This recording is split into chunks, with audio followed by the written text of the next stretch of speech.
G'day, Ben from Duck Plain Chicken here with the second video in this Macross factory build series, the 1/170th scale by Arii with the Armored Valkyrie. I'm up to the modification stage, so there's a few things that I want to do to this kit that just add a little bit more detail. And one of them is to add some lighting to these girders. So I've actually done all this before with the last one that I built. So here's that one. And you can see that this girder here is a little bit thicker at the bottom than this one. And the reason for that is because there's a bit of rectangular tube in there that has a couple of LEDs. And you might not be able to see the holes there, but if I power it on, you can see those little lights up there. So what I want to do is essentially emulate that for this one. So do the same thing. I'm going to take some measurements from it. So first of all, I'm going to just make note of where the lights are. And it looks like they're lined up with this line of the beam and this line of the beam, so I just need to sort of make note of that. What I'll do is I'll take this one, I'm just going to put a mark on it. So this one here and this one here. So at least that way, when I sort of get this lined up with the, the one next to it, the lighting will all sort of be in the same sort of line. So turn this off. So here you can see I've sort of got the basic mock-up of it, and what I've done is I've cut out this channel, and this is basically cut out from this stuff. So this is a full sort of rectangular tube, and what I've done is I've just cut it down 2 mil thick, just so that what I end up with is that channel. Okay, now this is a product by Evergreen, and it is the rectangular tube 3.2 by 6.3 millimeters, and it's sort of the perfect width for this task. So I've cut a couple of lengths here. They're not exactly the right size yet, so I just need to sort of mark it off where I need to cut them off. The reason for that is because there's a little bit of a check in here. So I just need to make sure that I need to account for that. It may be spot on. So what I'll do is then cut that.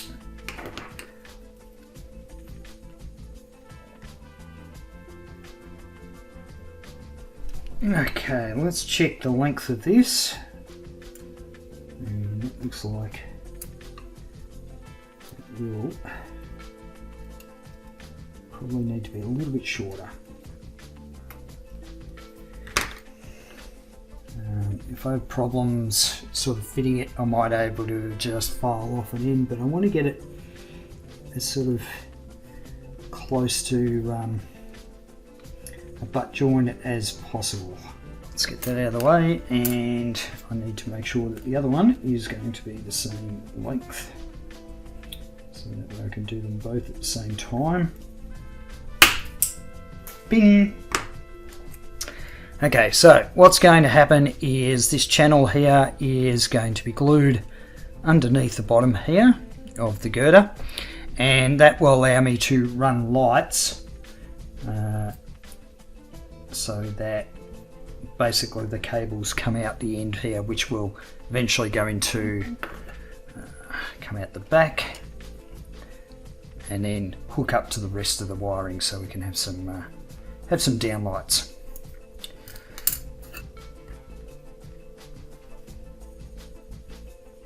It doesn't have to be completely 100% accurate, but closer the better. Right, I'm here, might as well do the other one.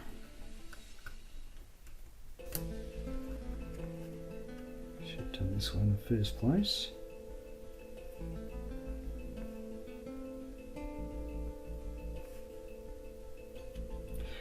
And I'm just going to use a 1mm drill bit to drill out the hole, but I'm going to start by just putting in a center punch.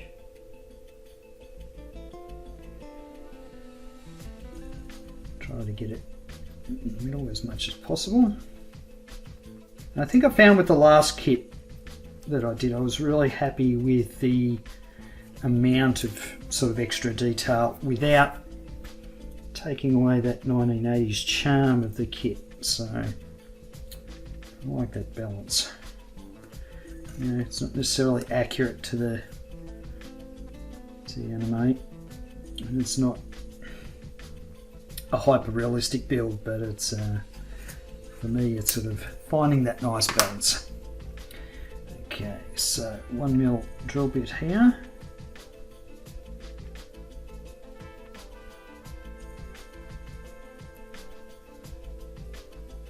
Now I don't have to worry about any kind of diffusion because I want these lights to be reasonably bright. So like warehouse lighting tends to be not diffused, it tends to be quite bright. And I guess usually it'll have some sort of reflector around it to sort of spread the light, but I don't think I need to worry about that at this scale. Okay, so all those holes are done. And so let's talk about the LEDs I'm using. These are 0603 warm white pre-wired LEDs, and they've got a voltage drop of 3 volts. Now what I am going to do is use some UV resin to basically set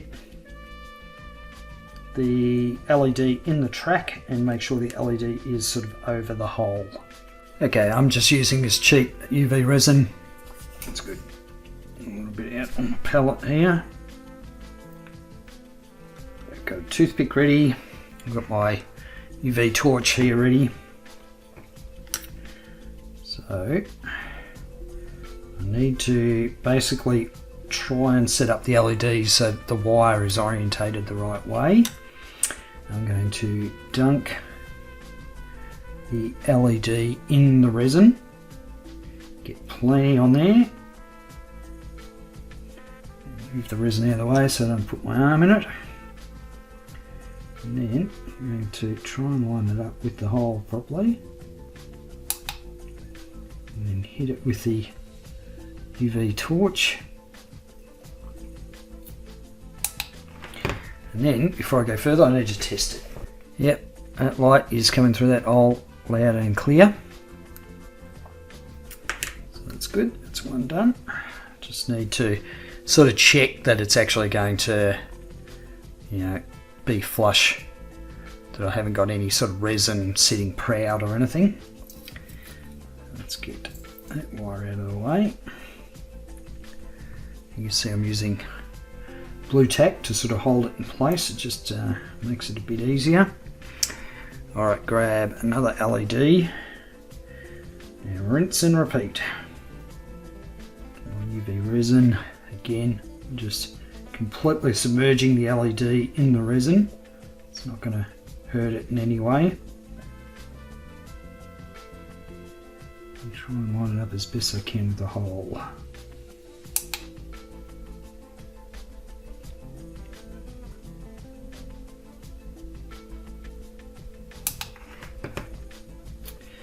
Right, now we test that one. Yeah, that looks pretty good. Alright, so we're on a winner there. And the last step I might do is just get some resin on these wires just to sort of hold them in place.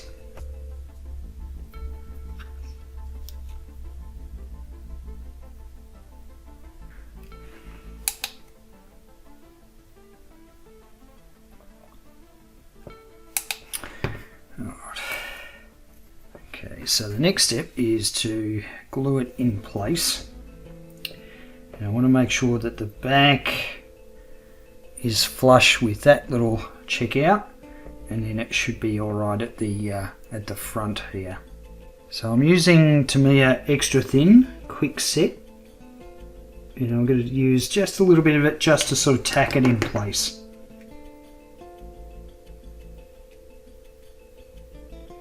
And then I can go ahead with the regular Tamiya extra thin and glue it properly.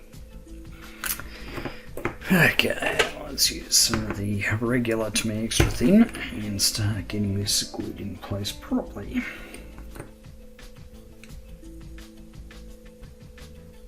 Now ideally I probably should have light blocked the inside of it, but given I'm going to prime this and it's going to be painted grey as well, I don't think it's going to be too much of an issue. I don't think there'll be too much light leak. I can't remember if I light blocked the other one. I don't think I did. I might get a clamp on that. Give the clamps. Okay. I think we are good to go for that one. So I'll go ahead and do the other one, and then we'll look at some of the other detailing I'm going to do. Given this styrene a little bit of time to dry, and I know there's going to be a bit of a seam or a gap in there, so I'm going to use some of this Tamiya putty, and this is the white stuff, and I'm going to use this to try and fill in some of those gaps and just to be able to clean it up a lot more. So I'm just going to run it right along this seam here. It's going to be pretty rough. That's alright, because I'll be able to sand it down once it's dry. But I actually didn't do this. I didn't do this properly on the last one I did, so there's still a slight shadow you can see of a seam, which is a bit unfortunate, but that's alright. Learnt my lesson. Just making sure that I've sort of got that whole seam covered, and then I can go back, sand it. So I'll leave that one to dry. So I'll just do one side at a time. I think it's a bit easier to do it that way. You can see in this one, like, that's got quite a sizable gap in it. So I'll finish this off, and then I can let it dry overnight and send it back tomorrow. Alright, I have sanded back the putty work I've done on the girders, so that all sort of looks pretty good, I think. I won't know until I get some primer on it, but at least that's a start. The next thing I wanted to do is set up some like a bracket in here to hold, you know, one or two of the missiles. So if we have a look at the previous one I did and open up these two, as you can see that little rack in there, but I want to do this one a little bit differently. I wasn't particularly happy with that one. So what I want to do is sort of reflect what's actually happening in the cart, where it's sort of these two thinner bits here with the you know, indents for the missiles. So I've cut out some styrene, and this is sort of 1/2 mil or 3/4 mil thick styrene, and I've just sort of cut a length of it. Well, I've cut 2 lengths of it, they're the same, and what will happen is they will sort of fit in here, sort of like that, and of course they'll be more centered, but essentially it'll reflect what's going on the little cart here, but down in the cutout. So I actually use the cutouts here to trace the indents, and what I'm going to do, so I get these lined up perfectly, I'm actually going to take these 2 bits of styrene and use some quick set Tamiya extra thin to actually just sort of glue them together enough so that I can grind them out both at the same time. So this is the quick setting stuff. I want to line up the bottoms of them.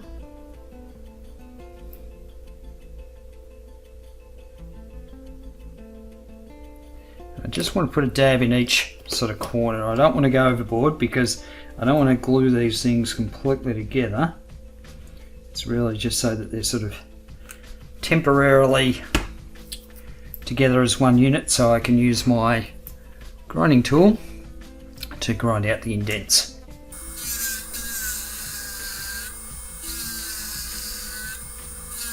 So I'll just work away at it slowly until I sort of reach that line I've drawn. So I just take a little bit off at a time, just because, you know, the grinding tool will take a bit of material off, so you want to be careful that you don't do sort of too much at once and ruin the whole thing.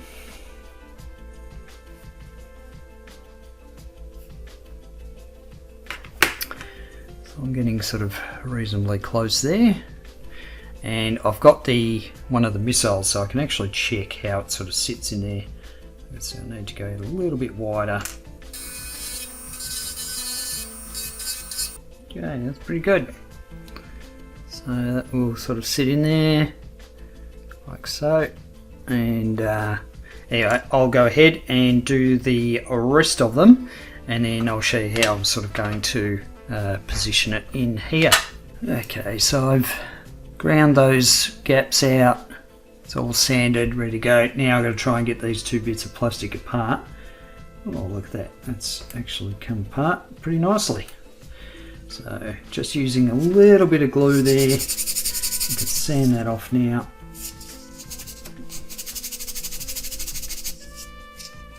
So yeah, if you ever need to sort of cut out two bits of styrene, same shapes, you can just use a little bit of that quick set cement, just a dab here and there, and you will be able to get the pieces apart again, clean them up, and no one will be any the wiser.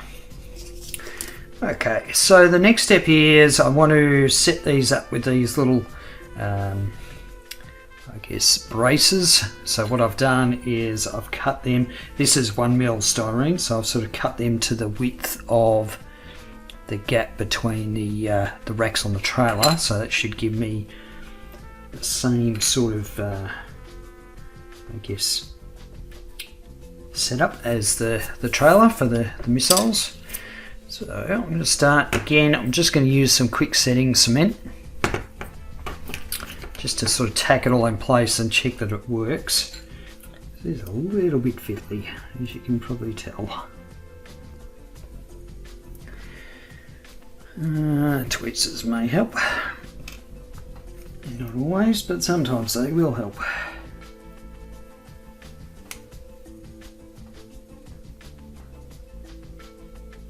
I think this rack is going to end up being a lot more I don't know, just looking a lot better than the other one I did, I think. Alright, so let's just check to make sure before it all hardens up. Yep, missile's going to sit in there nice. That's pretty good. I may have to grind down one of those sides a little bit more. And then the next thing I've got to do is sort of check to make sure that the lid is going to close on it. So if I put the lid in place, I'm conscious of the fact that I don't want to put this door in too many times. Can I just? Oh yeah, that's alright. I can check check that it will fit alright without sort of putting in the hinge. I am just a bit concerned about these little bits on the end here that form the hinge of the door, them breaking off at some stage. So let's just throw this in here. Let's see, here we go here.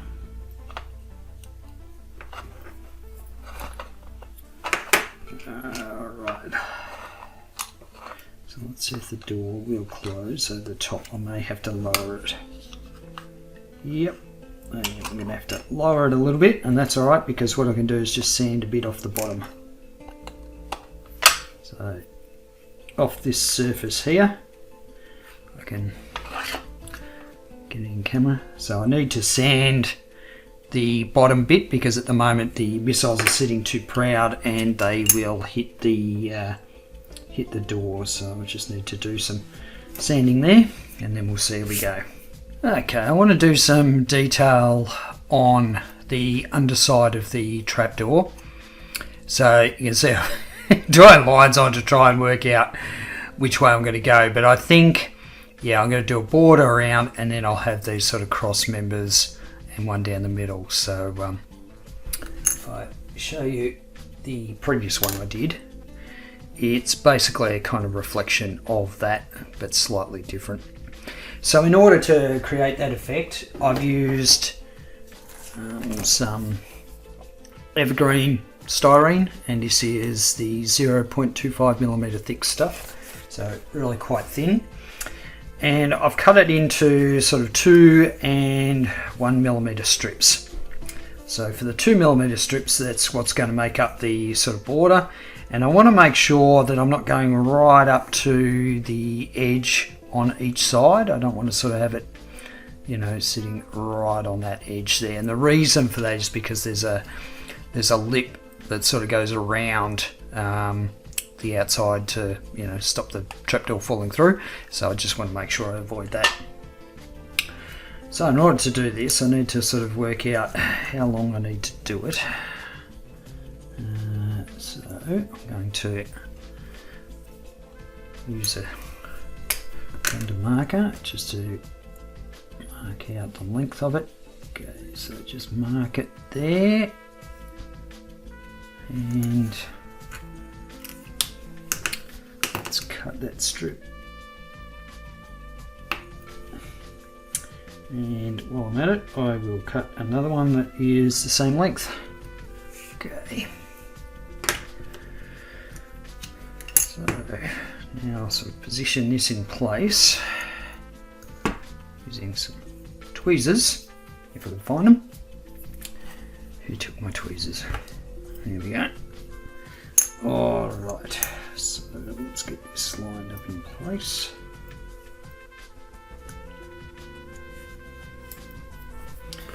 And I can use a bit of Tamiya extra thin to just get that stuck down.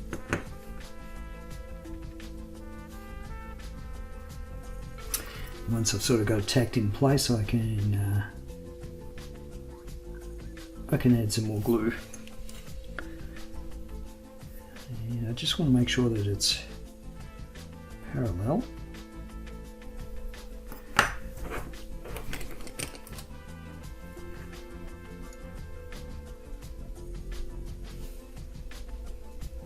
And so once I've got it all sort of lined up, yep, then I can add some more beads of glue and tied it right up.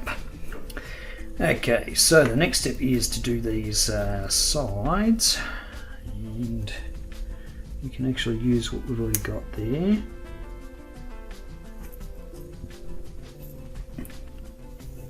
To determine how long these have to be. Just a simple cut like that, and you can see it fits really well.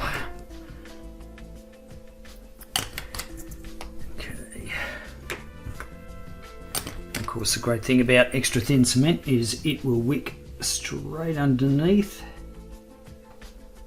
the styrene and hold it in place really nicely.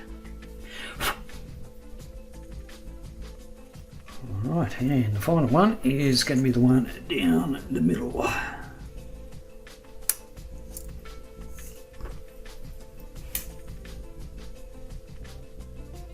Yeah, it should be fine. The other thing is it's all going to be pretty much painted the same colour. I am going to add like a little bit of the warning strip to one side, probably on the edge that opens up, so it'll be on this edge. Alright, now if I work out where the centre is, I might have to remeasure this one.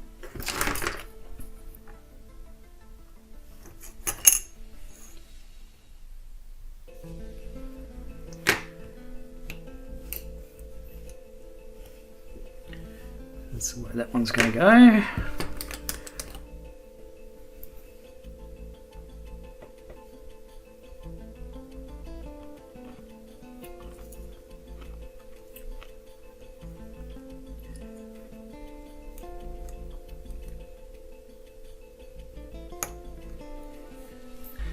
Alright, so there we have it. I've got to tidy up these sort of corners a little bit, but that should be pretty straightforward. So I'll let that dry.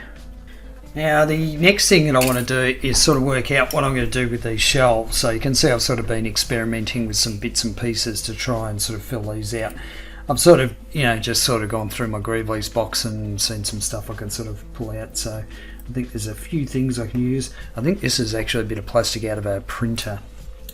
So I reckon if I cut that in half, I can use that as some kind of, container or something. Sort of making this up as I go along. I'm not really that sort of fussed, but if we have a look at the box art sort of shows there'd be boxes or spare parts and that sort of thing. So I'm sort of using that as just a bit of an indication, and I think things like this will work pretty well once I paint them up. Alright, I dug around in my spare parts bin and found a whole lot of other stuff to put in there, so at least they're all sort of different shapes. I'll be interested to see how many people recognise some of those bits. They are all from previous builds I've done, so apart from the little black barrel looking things, but everything else in there is from a previous build. So I'll get that all sort of painted up separately, and I think I'll just stick them in place sort of using a bit of super glue once everything's painted. So I'm happy with that. Now that's a bit more detailed, a bit more filled out. I mean, it doesn't, at that scale, it really doesn't make a lot of sense. But anyway, it doesn't matter. It's that kind of 80s models charm. Alright, now getting back to the trapdoor and the missile storage, you can see now I haven't glued this in. I'm going to paint it separately before I put it in place, but it sort of just fits in there, just friction fit, so it doesn't, I don't think it'll need any glue. I'm sort of tossing up whether it needs any more sort of detail in there. I think I can put a couple of warning stripes sort of underneath. I might throw in a couple of thin bits of styrene that I've got sort of left over. I can put some strips down here somewhere. If we have a look at the previous one I did, you can see I stuck some extra bits of some styrene in there, so I might do something like that. But I'm happy with the way that the missiles sit in there. They sit in there pretty well. I mean, it's not like there's going to be 3 in there anyway, some are going to be on the little cart thing. Also the door, pretty happy with that. And of course, that will sit there and then lift up. It does flip all the way over, so it'd be good, at least that detail will be seen then. Alright, so on to detailing this bottom section up a little bit more, and then we can start looking at the extra lighting I want to put in this kit. Okay, I've just stuck some styrene pieces down just to give it a little bit more interest on the floor. I've also marked out 2 holes where I'm going to put lights in this base. So if we look at how the missiles are going to sit in here, I was sort of thinking, do I put them on the side here? But I think it's actually going to be better if they're sort of at the front. Just because, I think they'll probably light up maybe a little bit more. Probably not much. I mean, it's kind of just a little bit of extra detail. But I lit up the sides of the missiles on the other one, so I want to sort of follow that thing. So I've already marked the holes. I've got like a 1mm drill bit here. I'm just going to try and drill these. I can't get them horizontal, of course. I want to get them as close as possible to horizontal. Okay, so time for giving everything a bit of a clean, bit of a wipe over, just using isopropyl alcohol and dusting things off from all the sanding. I've done sort of a little bit more putty work on pieces like this and sort of sanded it back, and of course until I actually get a primer coat on it, I won't see how well my filling work's gone.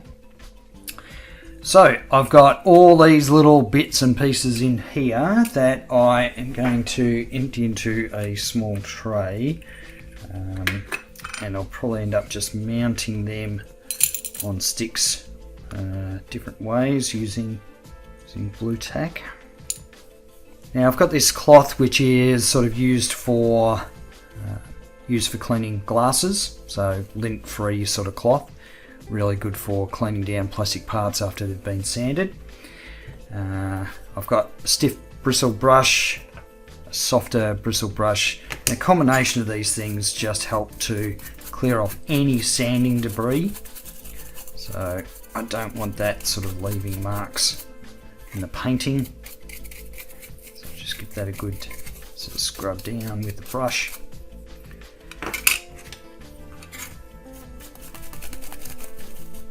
And then I'll take my cloth. I've got some isopropyl alcohol here. You don't need a lot. What this is doing is just taking off any sort of finger grease that you might have, you know, by handling the piece. So it just sort of helps clean off any of the oils from your skin. And that way the paint will adhere a lot better to the surface of the plastic. So that's the process I sort of go through. You know, it's not that tricky. Now for a piece like this, I will actually mount it to a board like that, and that way I can just spray, grab it by the board. I'm not touching the actual piece itself. And so I'll just use, you know, blue tack to hold it down, or you could use double-sided tape. It doesn't really matter that much. It's really just so that you can move the piece around and get paint on every surface. And so that'll be that one. I'll do the same for the floor, of course. Now some of these other bits will be a little bit different on how I sort of mount them ready for painting.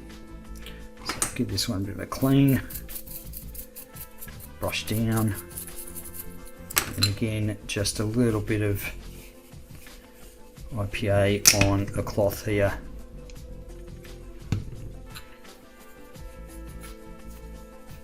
You don't want to go too heavy with the IPA because it may react with any of the, you know, depending on what sort of fillers you've used. So if you use sort of different types of putty, sometimes the isopropyl alcohol will actually react with that, so you just got to be careful. Do it nice and light. It's really just to get those oils off there. Alright, so now for this one, I've sort of got to work out the best place to mount it to something so that it's not seen where I don't paint. So what I'll do in this case is, of course, under the trolley here, you're never going to see that. So I'll put like a bit of blue tack under here somewhere, and then I'll mount that to one of my painting sticks here, and so that'll be fine. Some of these other pieces I actually have to sort of paint in two passes, so I can use, you know, just a bit of blue tack. I'll use a coffee stirrer here, and I can just mount it that way. Then once I've painted one side, I can flip it over and paint the other. So that's just a little bit about the different ways that I sort of mount, you know, pieces for painting. Some of them are really obvious, you know, some of them are going to have areas that don't require paint on them, so I'll just use a painting clip and that will suffice. For things like the wheels for the trolley, I can just put a clip in the middle here because you're never going to see that, so that way I'm not handling the piece while I'm painting it, but I'm also, you know, trying to reduce the number of times I've got to mount the piece, differently to paint it. So I'll go ahead, get all this done, and then I'm going to give everything a prime in grey, with the exception, I think, of the base. Now, given that there's not a lot of sort of cleanup work I had to do on the base, I think I'll probably actually prime this white. And the reason for that is because that's going to be preparation for the lines here, which I know are going to be yellow, and the number. So I want to prime that all in white, get the yellow down, and then I can sort of mask all that off and do the rest of the floor in grey. But everything else I think will get a grey primer, so I can check my cleanup work just to make sure I haven't missed anything. I've done the first round of priming, and I want to show you why it's so important to actually prime your models in grey, especially where you've done some seam cleanups or some areas that's required sanding, putty, those sort of things. So if we have a look at this piece here, you can see that seam still, and you can see some of those sanding lines up around just under that peg there. So I need to go back and clean that up. You can see where I've done the putty in the middle here, it's actually dried, and because it's shrunk, you can actually see those divots there, so I need to re-putty that. There's also some sort of areas in here. Same on the other arm. It's got this underside here is a bit of a problem. Now I'm not going to go overboard cleaning that up because it probably won't be seen that much, but still it's worth doing at this stage where it's actually quite easy to see where the cleanup needs to occur.